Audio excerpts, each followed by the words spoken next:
Nu, galīgi nav viegli skriet tajos sietajos plasmas zābakos. Pirmie motocikli jau rūs un Opa!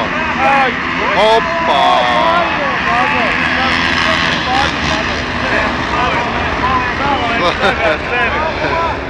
Yeah, fight.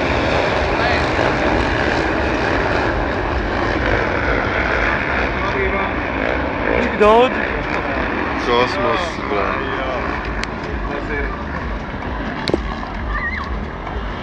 Un pazaudēs slēpotāju.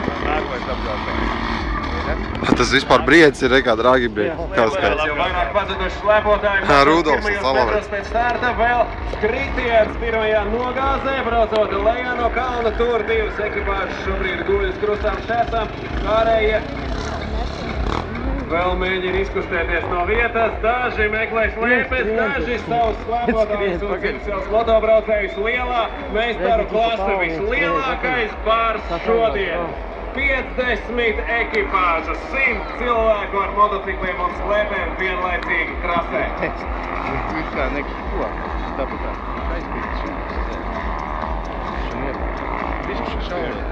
Augšā kalnā pamatīgs lidens tiem, kuriem izdodas tikt augšā ar pamatīgu ieskājienu, aiziet.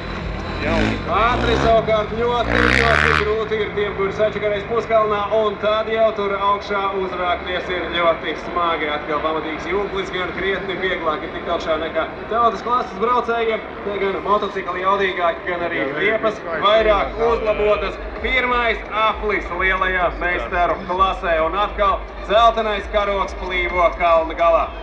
Stafetē tas posms nebūs iekšā. Trase būs saīsināta stafetes braucienam, un garajā kalnā augšā jābrauc nebūs.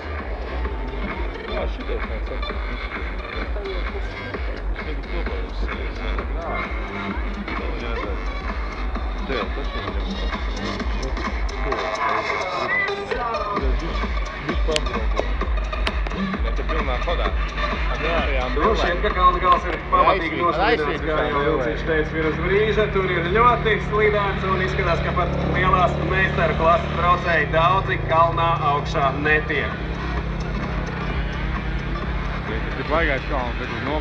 Mazo meistaru ekipāža ir pieejama stafetes braucieniem, ja nu kādam pietrūks. Bet te mums līderi pabeidza pirmo apli, 77. numurs. Zīcmanis visiem pa priekšu izcēla startu arī pirmajā braucienā, bet piedzīvoja kritienu un pazuda ārpus pirmā desmitnieka. Zīcmanis un Mīls šobrīd vadībā pirmā apļa beigās Štendenbergs par trešo vietu pirmā brauciena uzvarētāji.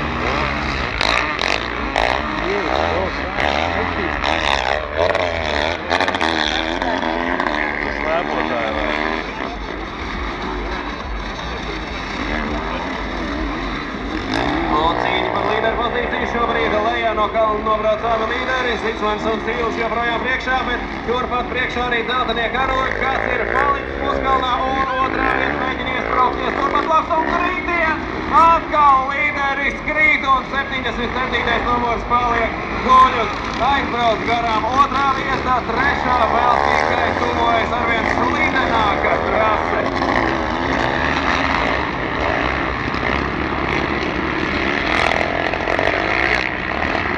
Mazās meistaru klases ekipāžas ir pieejama, ja kādam komandā trūks, neziet, šeit meklējiet pie tā autobusu, tad mazās meistaru klases ekipāžas ir brīva, un bija pieejama arī lielās meistaru klases ekipāžas.